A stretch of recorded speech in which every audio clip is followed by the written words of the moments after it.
Hi, my name is Craig from Hartz Brands. In this video, I'm going to show you 3 of the most important factors on how to price your products on Shopify when dropshipping. Profit margin and markup are different accounting terms that use the same inputs.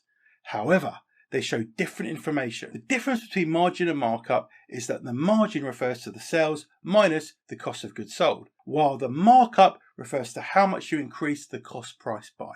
Selling at the right price is important. If you sell them too high, then you won't sell many items. If you sell them too low, then it can be hard to make money. Margin is the sales minus the cost of making it. If you sell something for $100 and then it costs $60 to make, then the margin is $40. Markup is the number you add to a product with a cost to figure out the price. For example, if a product costs $60 and you want to sell it for $100, then the markup is $40. The markup percentage is 66%. Now that you know the difference between markups and margins, you might be wondering which figure to use. Personally, to find the selling price, we use the markup. Pricing by traffic source is a great way to increase profits, but there are 2 challenges with this approach.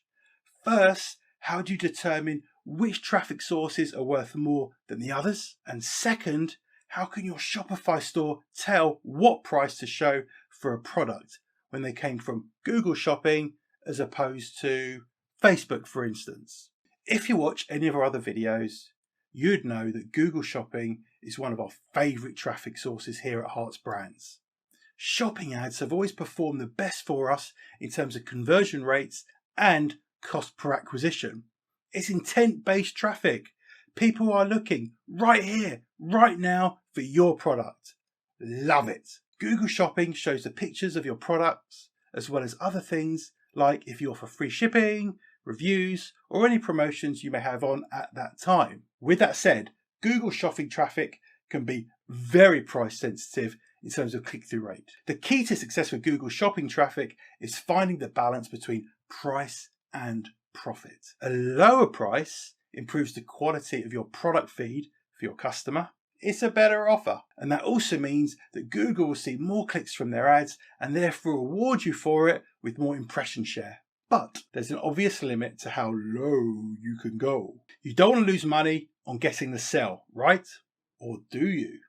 That depends. You need to do your cohort analysis to determine if this is a good move or not. If and when your customers buy from you again, and if so, after how long from the first purchase. I'll cover this important point in just a minute. If you are doing your cross-sells, upsells, and most importantly, your post-purchase upsells correctly, you can turn a decent profit. Or you can keep your prices as they normally are, be less competitive, and take sales as and when they come in. I can tell you from personal experience, you don't have to be the cheapest on Google Shopping and still make tons of profit. However, just imagine if you had that tons and tons of sales traffic at a lower profit on the initial sale.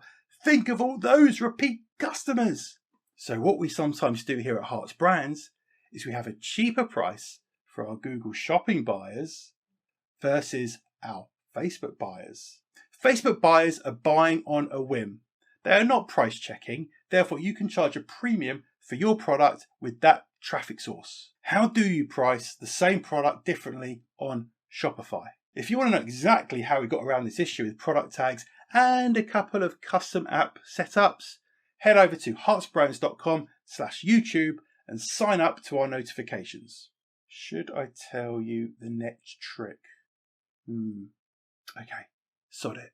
When there were supply chain issues last year, I asked myself, where can I get suppliers that I know have the product in stock guaranteed?